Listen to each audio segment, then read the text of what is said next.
Welcome students to the MOOCs lecture series on advanced probability theory. This is lecture number 27. As I said at the end of the last class that today we will start law of large numbers.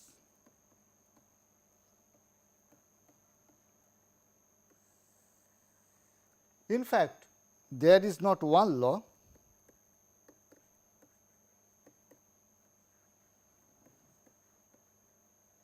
rather several laws are there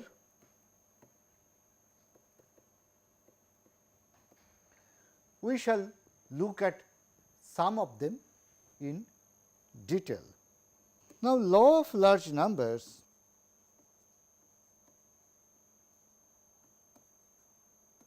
is very important from probability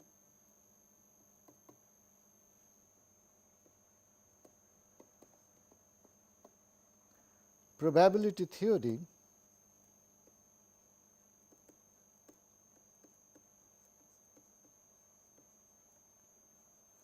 particularly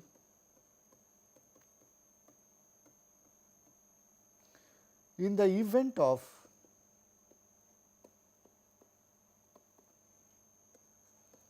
a large number of trials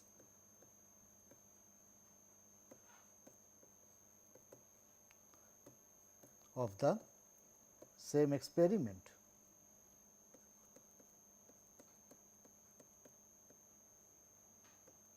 For illustration,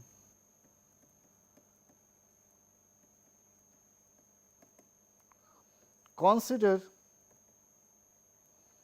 tossing a coin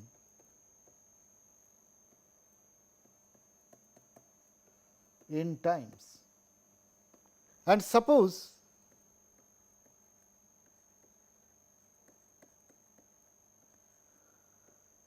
we count the number of heads obtained till in tosses. Say for example, we have number of tosses,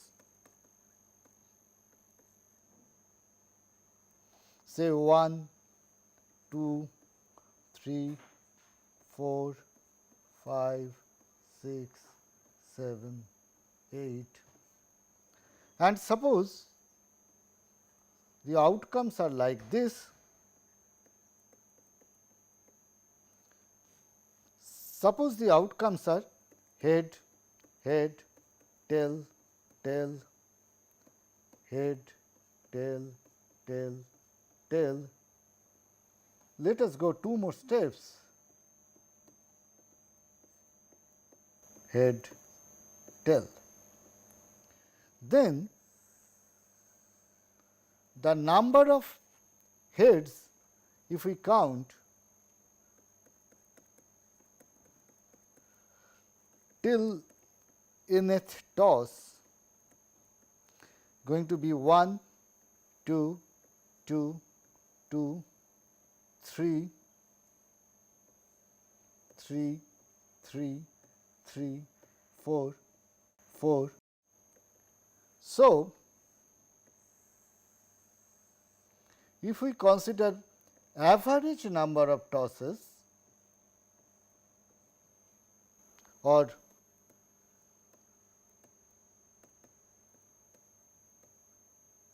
then this is going to be 1, 1, 2 by 3,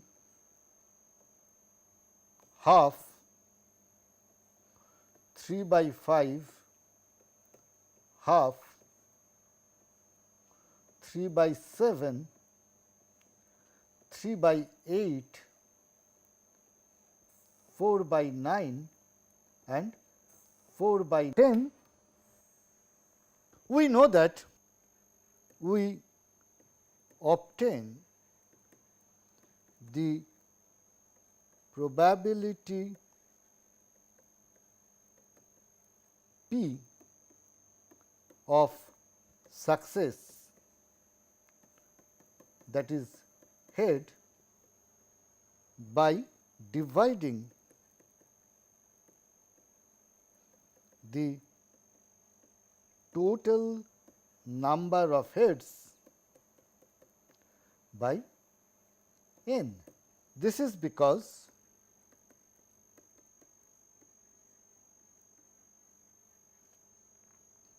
the number of heads till nth toss follow binomial with n p, where p is the probability of success. Therefore, if we go back to the experiment just described,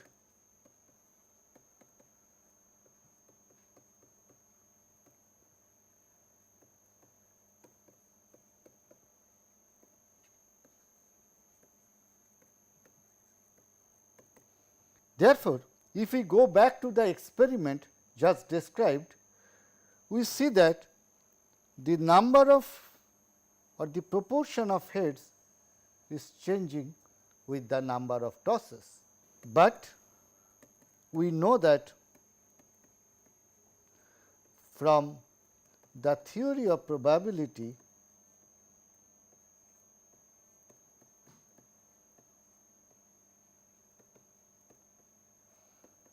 that if a trial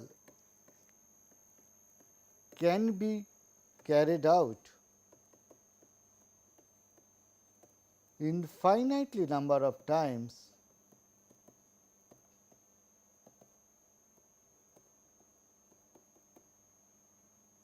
then the number of favorable events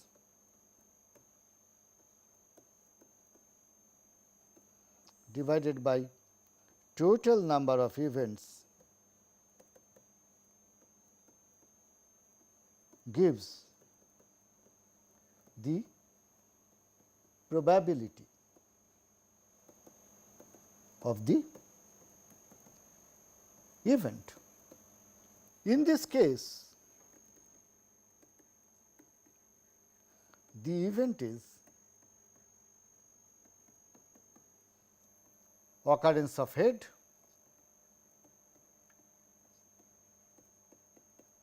therefore, its probability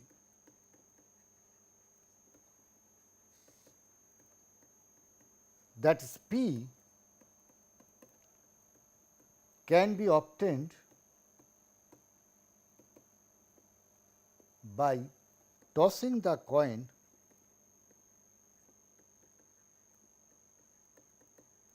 infinite number of times.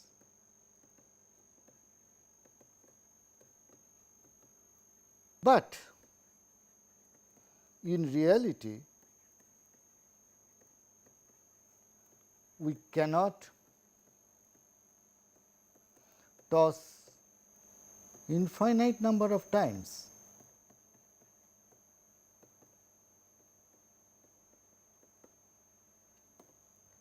And therefore,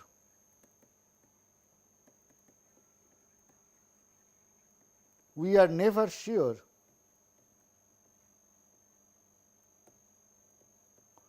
what the actual value of P is. And if we toss only a small number of times,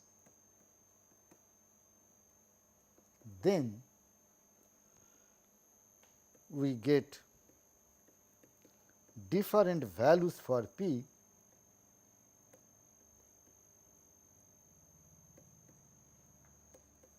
after each toss. The law of large numbers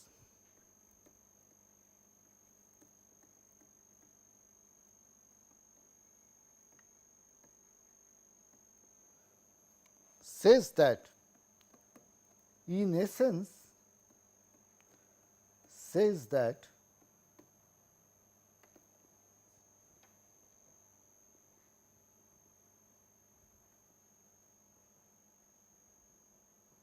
the average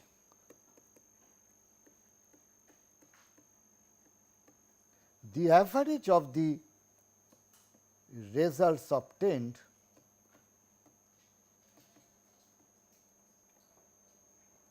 from a large number of trials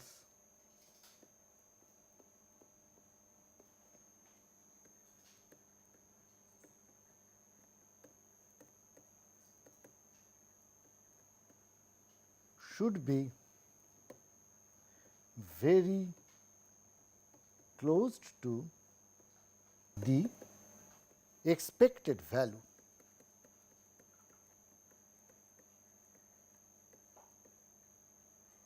Or in essence, that is, if we toss a coin a large number of times, if we toss a coin a large number of times, the average number of heads will be very close to the expected proportion of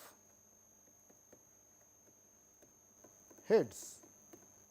That is, if Sn is equal to x 1 plus x 2 plus x n, where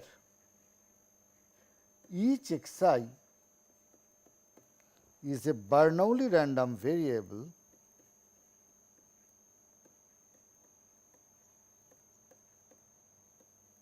then after a large number of trials,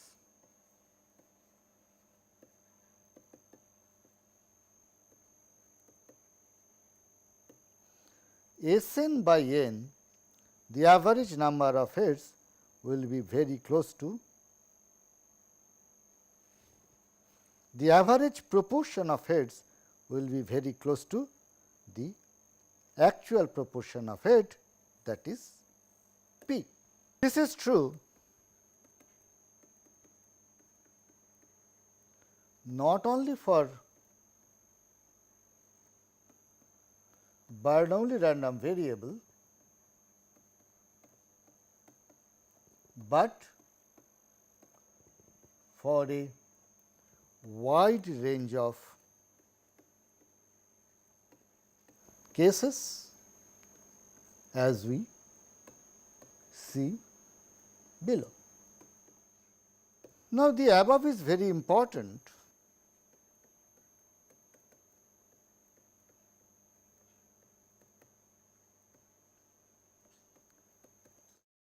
for statistical experiments.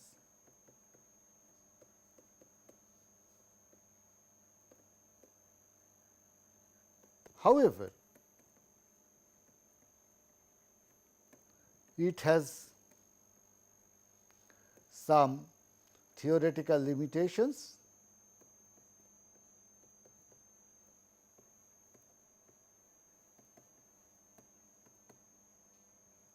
Such as say Cauchy distribution. We know that its expectation does not exist.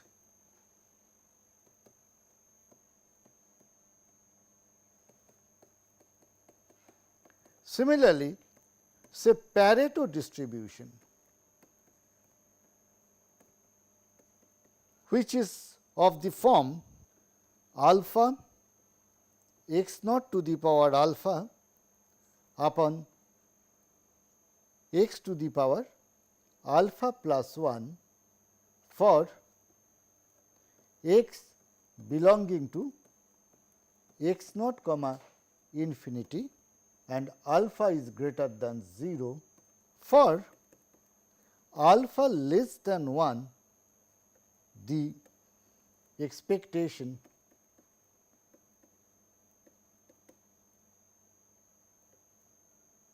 does not converge.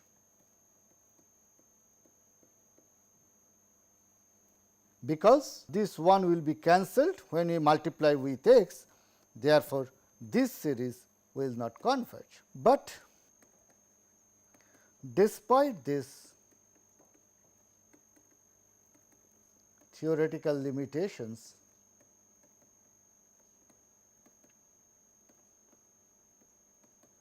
law of large numbers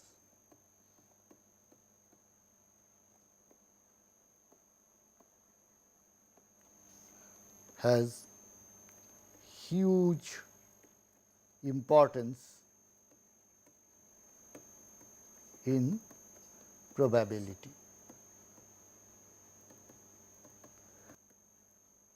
One of the earliest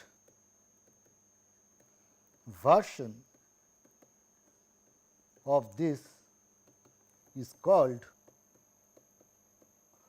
Bernoulli's law of large numbers.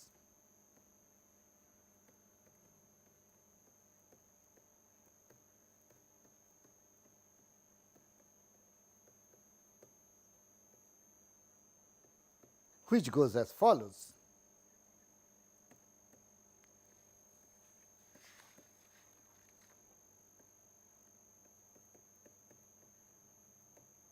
So, Bernoulli's law of large numbers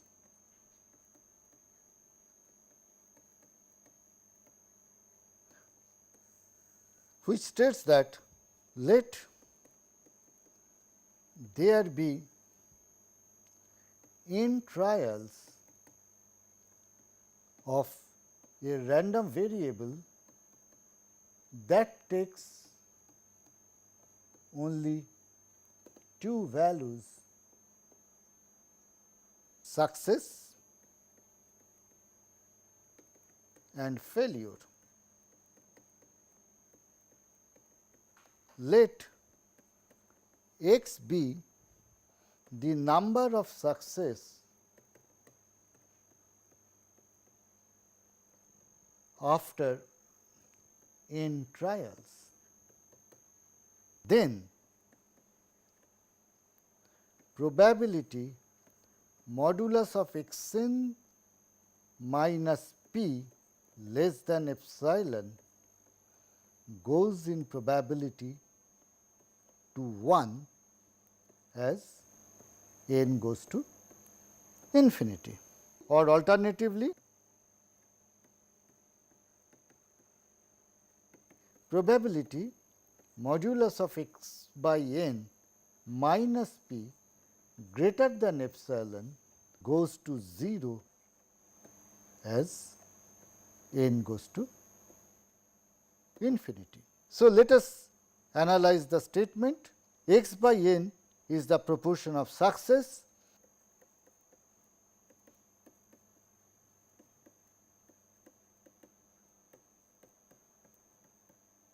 in n trials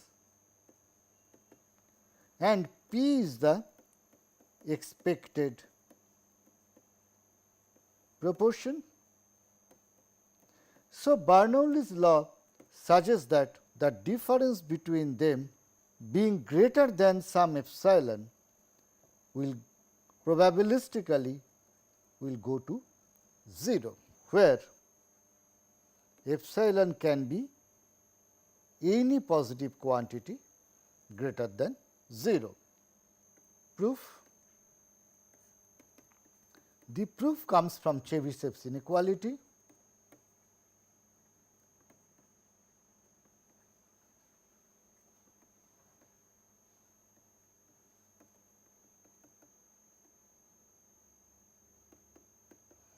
which if you remember, which I hope you remember, but let us still recollect that if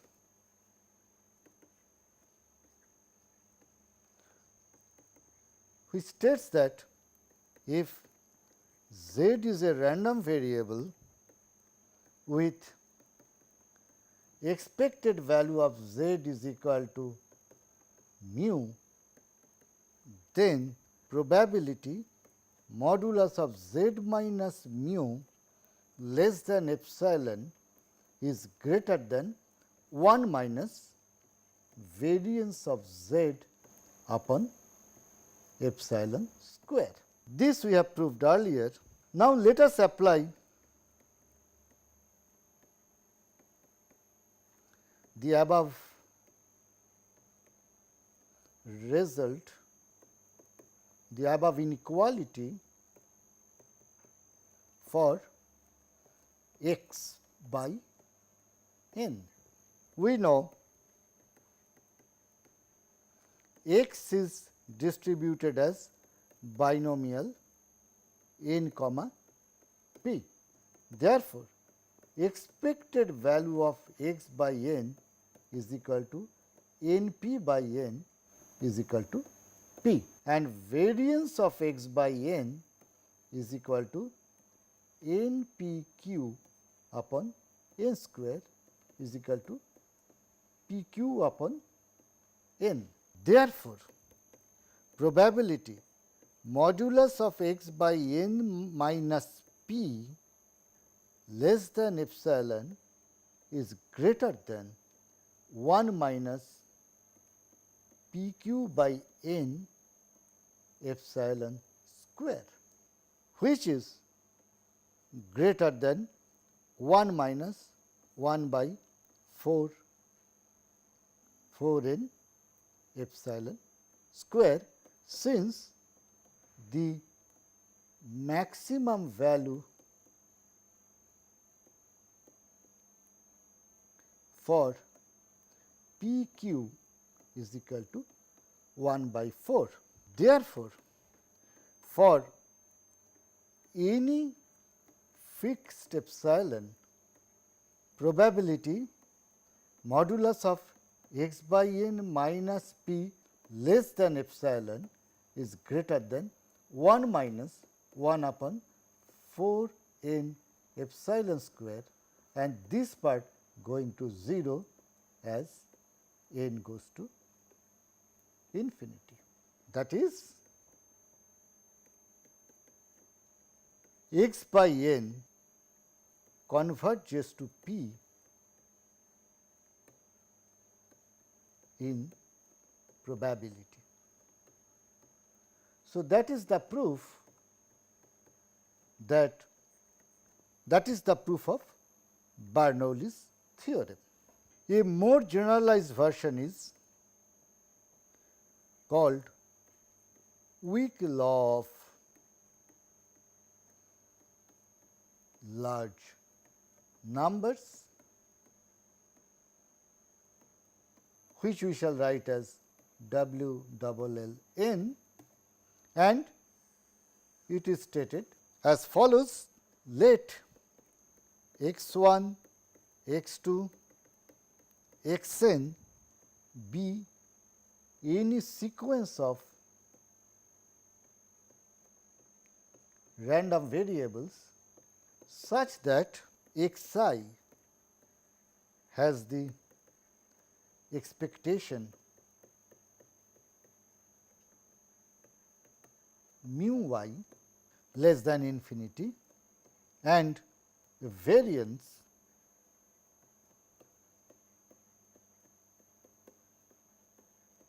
is equal to sigma square I.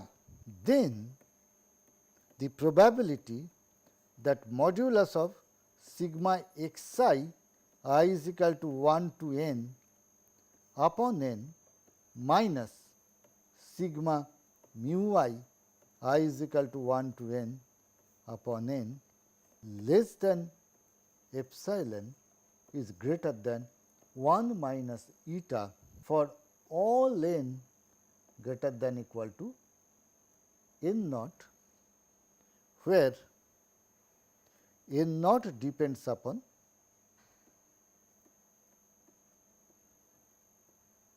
the particular choice of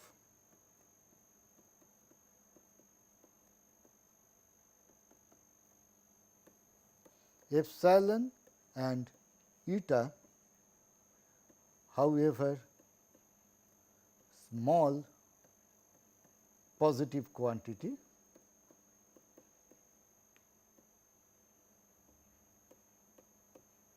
they are. So, you understand that this is a much stronger statement. We are looking at a sequence of random variables. We are not talking about whether they are independent. We are not talking about whether they are identically distributed. Only thing that if each one of them has a finite mean and a finite variance, then the average of values of the random variables minus the average of their expectations will be very close, that means less than epsilon with a very high probability, provided variance of sigma xi I is equal to 1 to n is finite and variance of sigma xi upon n square goes to 0 as n goes to infinity. So, this is a very important assumption for weak law of large numbers, as we will see some examples later that this is very, very important. Proof. Again, using Chebyshev's inequality,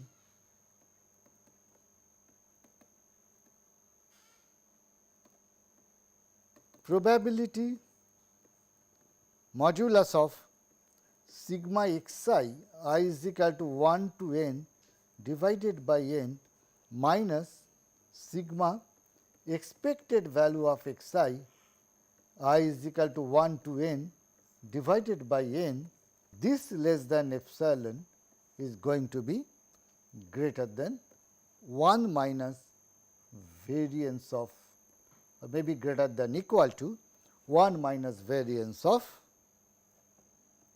sigma xi I is equal to 1 to n divided by n divided by epsilon square. That is, probability modulus of x bar minus mu bar less than epsilon is greater than equal to 1 minus variance of sigma xi upon n square epsilon square, where x bar is equal to sigma xi I is equal to 1 to n divided by n, and mu bar is equal to sigma mu I is equal to 1 to n divided by n. Therefore, we get probability modulus of x bar minus mu bar less than epsilon is greater than equal to 1 minus summation sigma I square I is equal to 1 to n upon n square epsilon square. Now, the given condition is that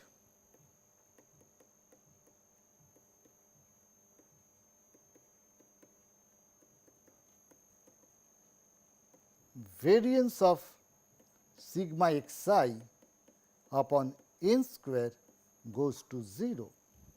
Therefore, for a given epsilon, this quantity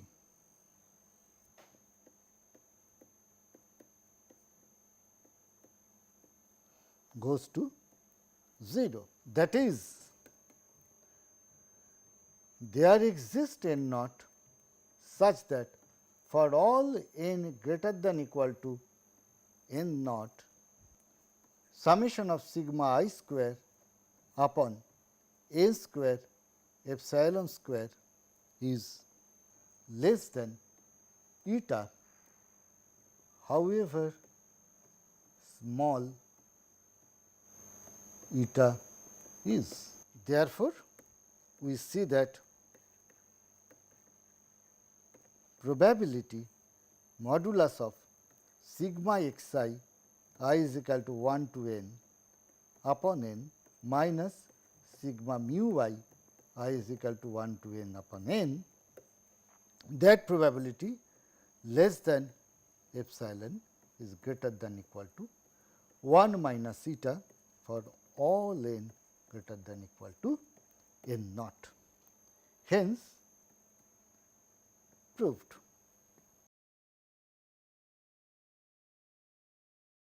What happens if xi's are IIDs? In that case, each xi has expectation, each xi has expectation mu I is equal to mu, and variance sigma I square is equal to sigma square. Therefore, variance of sigma xi upon n is equal to n sigma square upon n square is equal to sigma square by n goes to 0 as n goes to infinity. Therefore, weak law of large number holds trivially. So, let me give you some examples. Suppose xi is distributed as root over I with probability half and minus of root over I with probability half. Therefore, expected value of xi is equal to 0 for all I, and variance of xi is equal to expectation of xi square is equal to I. Therefore, variance of sigma xi upon n square is equal to sigma over I is equal to 1 to n upon n square is equal to n into n plus 1 by 2 n square, which converges to half. Since the condition variance of sigma xi upon n square goes to 0 does not hold, therefore, weak law of large number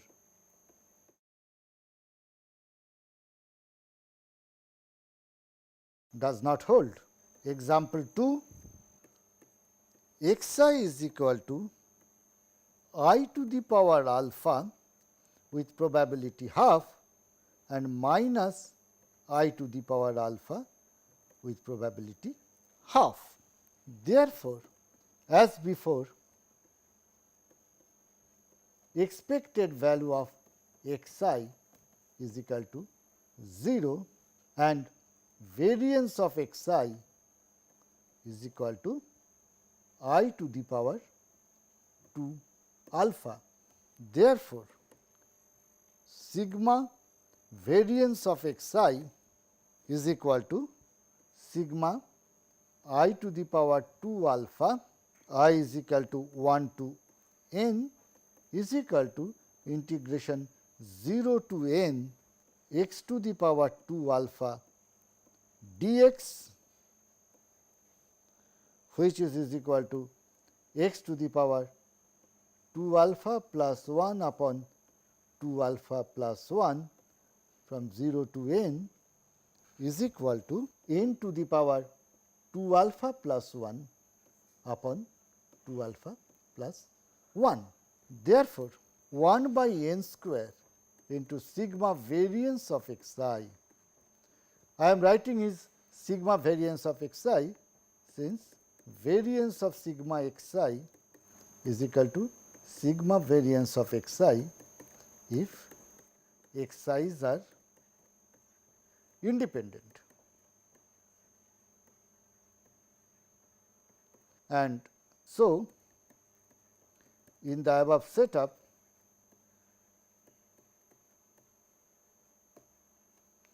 xi's are independent, let us assume.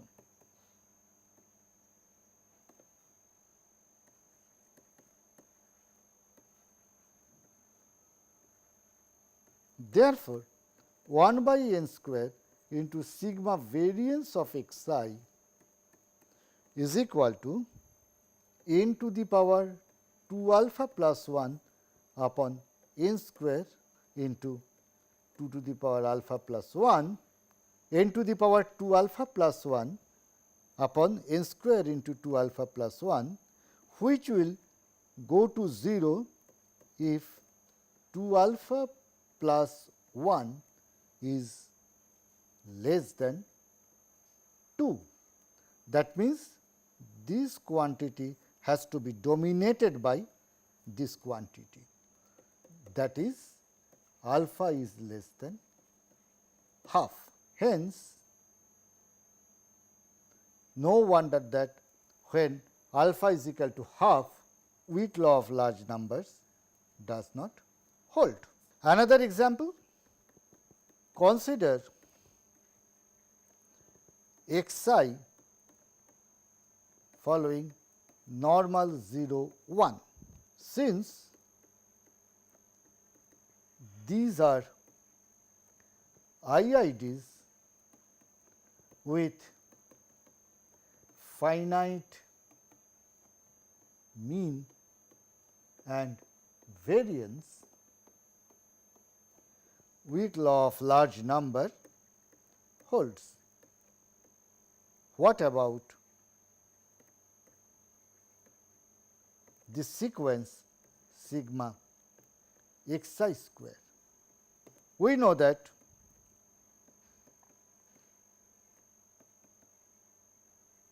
xi square is distributed as chi square with 1 degree of freedom. Therefore, expected value of xi square is equal to 1 and variance of xi square is equal to lambda upon alpha square is equal to 2. Therefore, sigma variance of xi I is equal to 1 to n is equal to 2n. Therefore, 1 by n square sigma variance of xi I is equal to 1 to n is equal to 2 by n, which goes to 0 as n goes to infinity. Therefore, weak law of large number holds. Another example, suppose xi is equal to normal with mean mu variance sigma square. Let yi is equal to x1 plus x2 up to xi. Does weak law of large numbers hold for the sequence yi? That is the question. Now, each yi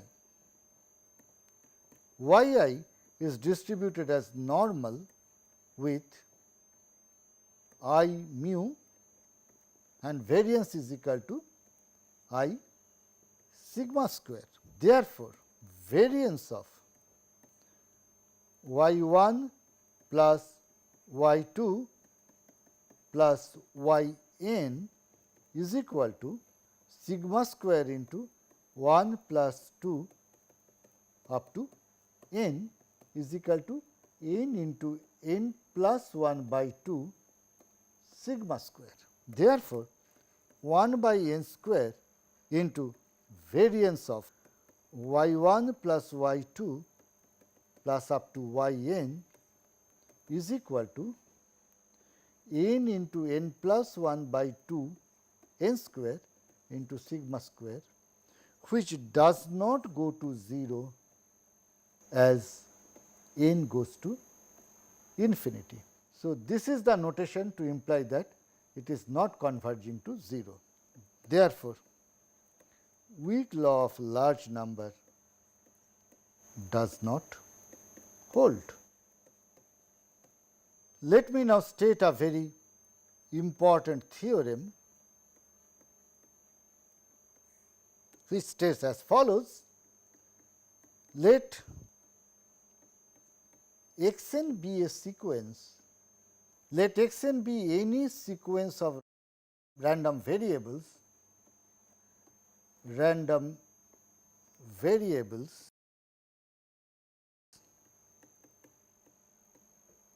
let y n be S n minus expected value of S n divided by n, where S n is equal to x 1 plus x 2 up to x n. Then a necessary and sufficient condition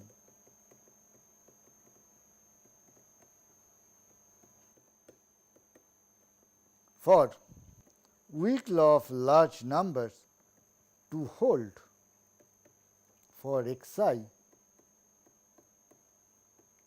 is that expected value of y n square upon 1 plus y n square goes to 0 as n goes to infinity. So, this is a very important result and it is a necessary and sufficient condition for weak law of large numbers to hold. Now, let us analyze the result. Y n is equal to the partial sum x 1 up to x n minus its expectation divided by n. Therefore, its expectation is going to 0 means expected value of y n square is becoming very, very small. So, that is the implication. In such a case, x n is going to obey weak law of large numbers. Proof: suppose expected value of y n square upon 1 plus y n square goes to 0 as n goes to infinity. We want to show that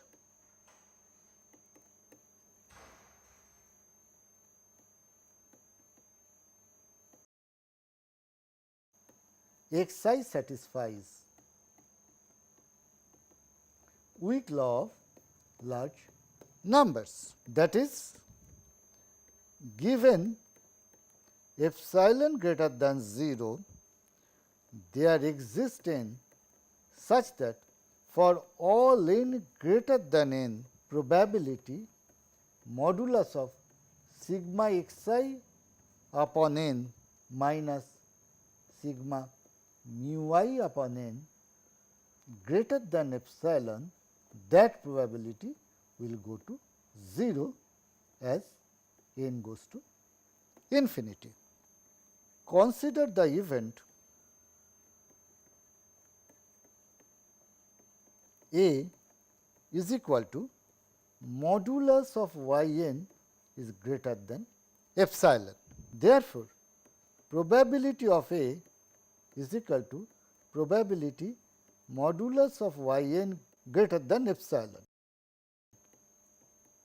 Note that on A, y n square is greater than epsilon square. Now, we know that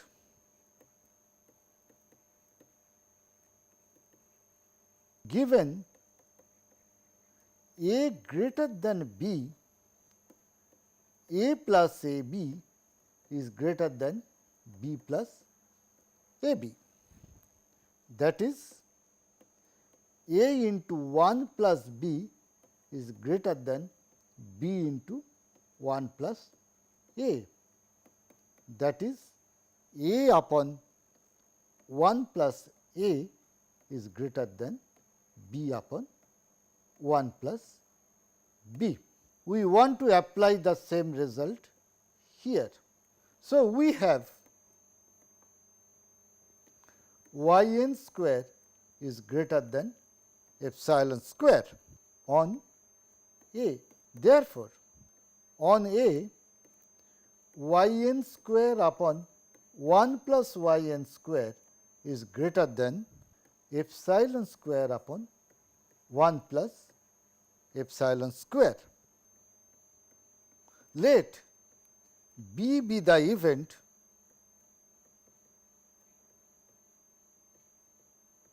y n square upon 1 plus y n square is greater than epsilon square upon 1 plus epsilon square. Therefore, probability of A is less than equal to probability of B, because this is contained in this event. Therefore, probability of A is less than equal to probability y n square upon 1 plus y n square greater than epsilon square upon 1 plus epsilon square, that is probability y n square into 1 plus epsilon square upon 1 plus y n square into epsilon square is greater than 1. Therefore, by using Markov inequality, which we have done several classes back,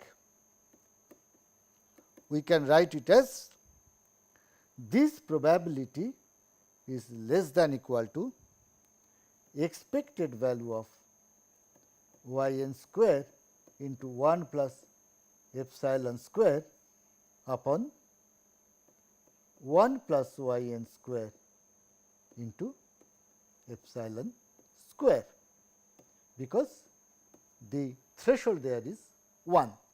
Now, it is given that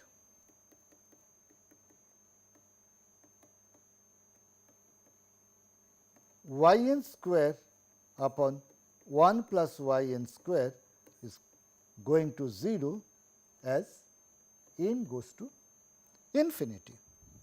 Therefore, expected value of y n square upon 1 plus y n square goes to 0, implies probability of A is going to 0, implies probability modulus of y n greater than epsilon is going to 0, that is y n converges to 0 in probability. That is, expected value of Sn minus expected value of Sn divided by n converges in probability to 0. Therefore, weak law of large number holds. Okay friends, I stop here today. We have just proved the theorem in one direction. We shall look at the other side, that given that x n holds weak law of large numbers, we shall show that expected value of y n square upon 1 plus y n square goes to 0. Also, we shall do some more examples and some theorems in the next class. Okay friends, thank you.